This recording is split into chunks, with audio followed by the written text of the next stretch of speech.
تو امام مالک رحمۃ اللہ علیہ استاد ہیں، امام شافعی شاگرد ہیں. اب یہ آدمی آتا ہے، کہتا حضرت ایک مسئلہ ہے. یہ پوچھو. کہا کہ میرے پاس ایک توتی تھی. توتی سمجھتے ہیں؟ وہ جو نائٹ اینگل ٹائپ ہوتی ہے، وہ بلبل جیسی، وہ بہت پیاری آواز نکالتی ہے. تو جیسے طوطے کو کوئی چیز سکھا دے تو بولتا ہی رہتا ہے، اللہ اللہ تو اللہ اللہ بولتا رہتا ہے، ابا ابا تو ابا ابا بولتا رہتا ہے، جو سکھا دو. تو یہ توتی اس کے پاس تھی. کہا کہ حضرت مسئلہ یہ ہے کہ ایک آدمی آیا اور میری توتی کو اس نے خریدنا چاہا، تو میں نے کہا کہ بھائی 1000 روپے میں دوں گا. تو 1000 درہم دے کر کے وہ شخص میری توتی لے کر چلا گیا اور اس نے توتی کی صفت پوچھی. تو میں نے یہ بتایا کہ یہ توتی برابر بولتی رہتی ہے، she keeps on talking، یہ بولتی ہی رہتی ہے، بولتی ہی رہتی ہے. کہا کہ بولتی ہی رہتی ہے. ارے بھائی بولتی ہی رہتی ہے، اگر ایسا نہ ہو تو میری بیوی پر طلاق. امام مالک سے پوچھ رہا ہے کہ حضرت اب معاملہ یہ ہے کہ وہ واپس توتی میرے پاس لے آیا ہے اور یہ کہتا ہے کہ میرا 1000 درہم واپس کر اور یہ توتی اپنے پاس رکھ. تو نے یہ کہا تھا کہ یہ برابر بولتی رہتی ہے لیکن کبھی کبھی چپ ہو جاتی ہے، لہذا تیری بات بالکل غلط ہے. تو حضرت میں نے پیسہ تو دے دیا، توتی اپنے پاس رکھ لی، لیکن اب مسئلہ بیوی کا ہے، اس کے اوپر طلاق پڑی کہ نہیں پڑی؟ اس لیے کہ میں نے کہہ دیا تھا کہ اگر ایسا نہ ہو، یعنی توتی برابر نہ بولتی ہو، میرا یہ قول صحیح نہ ہو تو میری بیوی پر طلاق. تو میری بیوی کے اوپر طلاق پڑی کہ نہیں پڑی؟ امام مالک رحمۃ اللہ علیہ نے فرمایا وہ توتی کبھی کبھی خاموش ہو جاتی ہے. بولے ہاں خاموش ہو جاتی ہے. کہا کہ طلاق پڑ چکی. وہ بیچارہ مایوس ہو کر کے جا رہا تھا. امام شافعی رحمۃ اللہ علیہ اس کے پیچھے لگ کر کے ایک جگہ آئے اور کہا کہ مسئلہ کیا ہے تمہارا؟ تو اس نے کہا میرے پاس ایک توتی تھی، ایک آدمی خریدنے کے لیے آیا، 1000 درہم میں خرید کر کے لے گیا اور میں نے کہہ دیا کہ یہ توتی برابر بولتی رہتی ہے، اگر ایسا نہ ہو تو میری بیوی پر طلاق. تو وہ توتی واپس لے آیا، 1000 روپیہ واپس لے کر کے گیا اور یہ کہہ رہا تھا کہ یہ توتی کبھی کبھی چپ ہو جاتی ہے اور تو نے کہا تھا یہ برابر بولتی رہتی ہے، اسٹاپ ہی نہیں کرتی ہے بولنا. تو روپیہ تو میں نے دے دیا، توتی رکھ لیا، لیکن اب مسئلہ بیوی کا ہے، طلاق پڑی کہ نہیں؟ تو کہا کہ میرے استاذ نے کیا کہا؟ کہا کہ آپ کے استاد امام مالک کہتے ہیں طلاق ہو گئی ہے، ایک طلاق پڑ چکی ہے. امام مالک نے طلاق نہیں پڑی.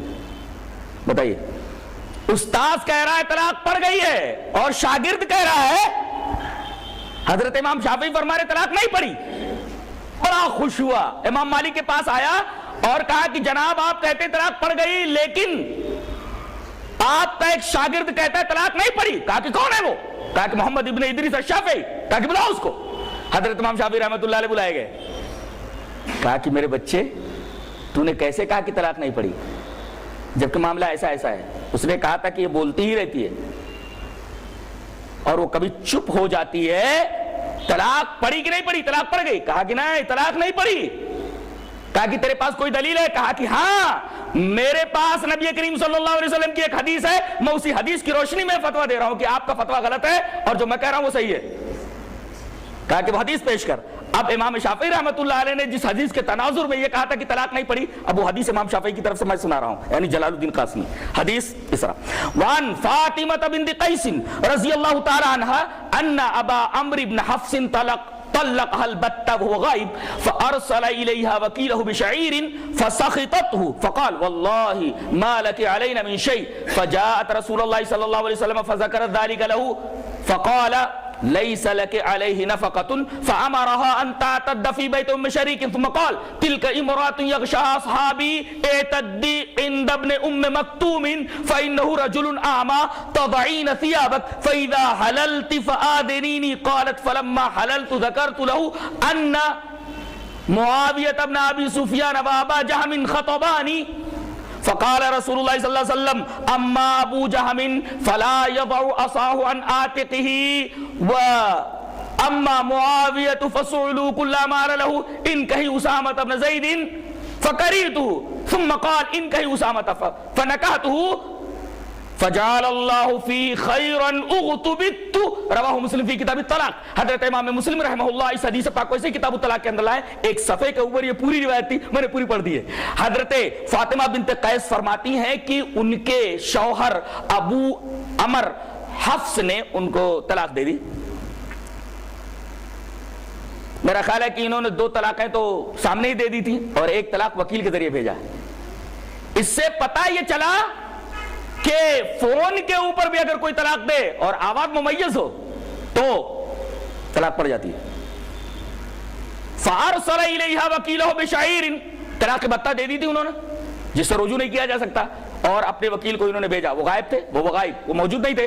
فَأَرْسَلَ إِلَيْهَا وَكِيلَهُ اپنے وکیل کو بھیجا کچھ جو دے کر کے کہ وہ اس کو میں نے طلاق دے دیا ہے, فاطمہ بنت قیس کو, اس کو یہ جو دے دینا بس, ہمارے درمیان اس کے درمیان اب کوئی رابطہ نہیں رہا.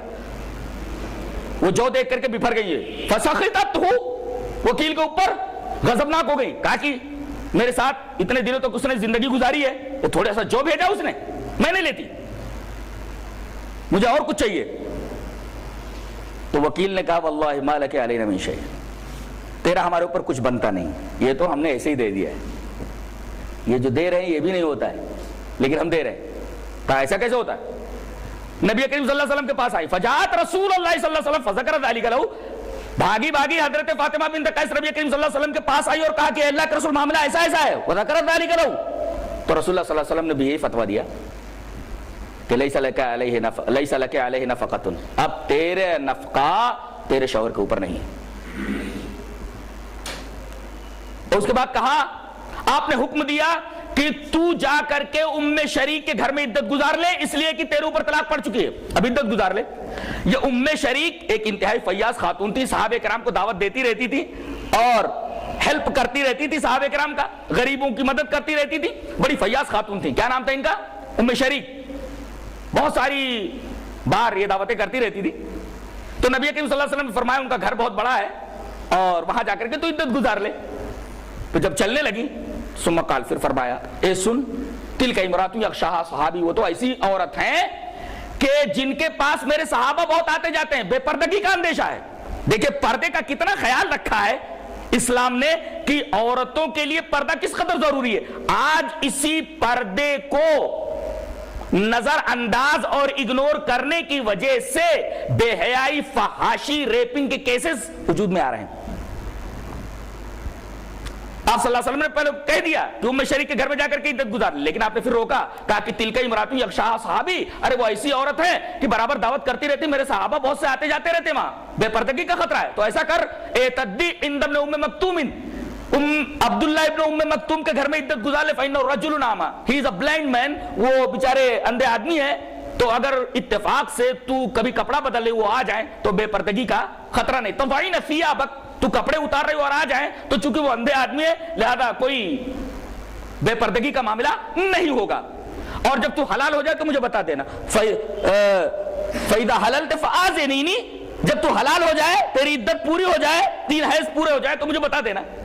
کہتی ہیں قالت فلما حللت, جب میں حلال ہو گئی, ذکرت لہ, تو میں نبی کریم صلی اللہ علیہ وسلم کے پاس آئی اور میں نے یہ ذکر کیا کہ اللہ کے رسول, عدت ختم ہوتی 2 آدمیوں کا پیغام میرے پاس آیا ہے.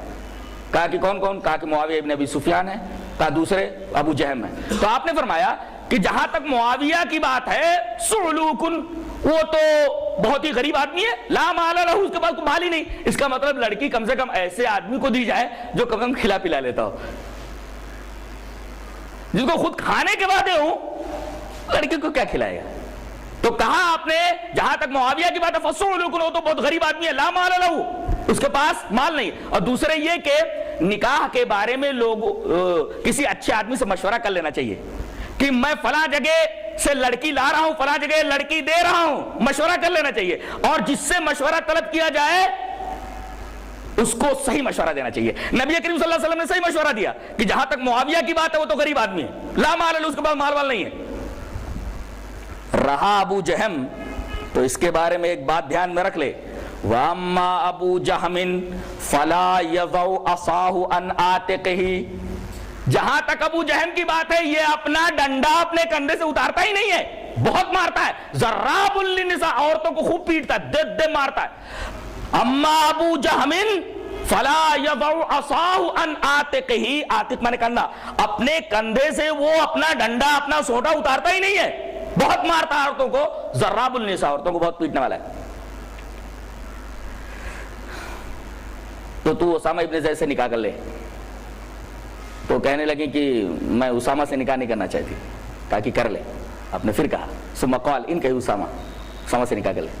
نبی کریم صلی اللہ علیہ وسلم کے اس مشورے پر فاطمہ بنت قیس نے اسامہ ابن زید سے نکاح کر لیا۔ کہہ رہی ہیں کہ اللہ تعالیٰ نے اتنی برکت دی نبی کریم صلی اللہ علیہ وسلم کے اس مشورے سے جو میں نے یہ نکاح کر لیا تھا کہ اغتبت میرے اوپر رشک کیا جاتا، اور تو کہتی تھی کہ جوڑی ہو تو اسامہ ابن زید اور فاطمہ بنت قیس کی، اور میاں بیوی تو ایسے اغتبت میرے اوپر رشک کیا جاتا تھا۔ استدلال امام شافعی رحمۃ اللہ علیہ نے یہ کیا اس حدیث پاک کے ایک ٹکڑے سے کہ ابو جہم کے بارے میں نبی کریم صلی اللہ علیہ وسلم نے فرمایا یہ اپنا سونٹا اپنے کندھے سے اتارتا ہی نہیں ہے۔ اب بتائیے نماز پڑھتے رہے ہوں گے تو کیا سونٹا اپنے کندھے پر رکھ کر کے پڑھتے رہے ہوں گے؟ وضو بنا رہے ہوں گے تو کیا سونٹا اپنے کندھے پر رکھتے رہے ہوں گے؟ گویا کثرت کا اعتبار کیا جائے گا۔ اگر کثرت سے وہ بول رہی ہے توتی تب تو اس حدیث کی روشنی میں وہ بولنا ہی مانا جائے گا۔ اگر کبھی کبھی چپ ہو جاتی ہے، حضرت امام شافعی رحمۃ اللہ علیہ نے فرمایا کہ نبی کریم صلی اللہ علیہ وسلم کی اس حدیث کے اس ٹکڑے سے یہ معلوم ہوتا ہے کہ کثرت کا اعتبار کیا جائے گا۔ اگر وہ بولتی ہی رہتی ہے لیکن کبھی کبھی چپ ہو جاتی ہے تو اس حدیث کے آئینے میں طلاق نہیں پڑی، اس لیے کہ کثرت کا اعتبار کیا جائے گا۔ پتہ یہ چلا کہ کوئی بھی مسئلہ حیات کا آئے تو احادیث رسول اور اللہ تبارک و تعالی کی کتاب کے آئینے ہی میں اس کا فیصلہ کیا جائے گا۔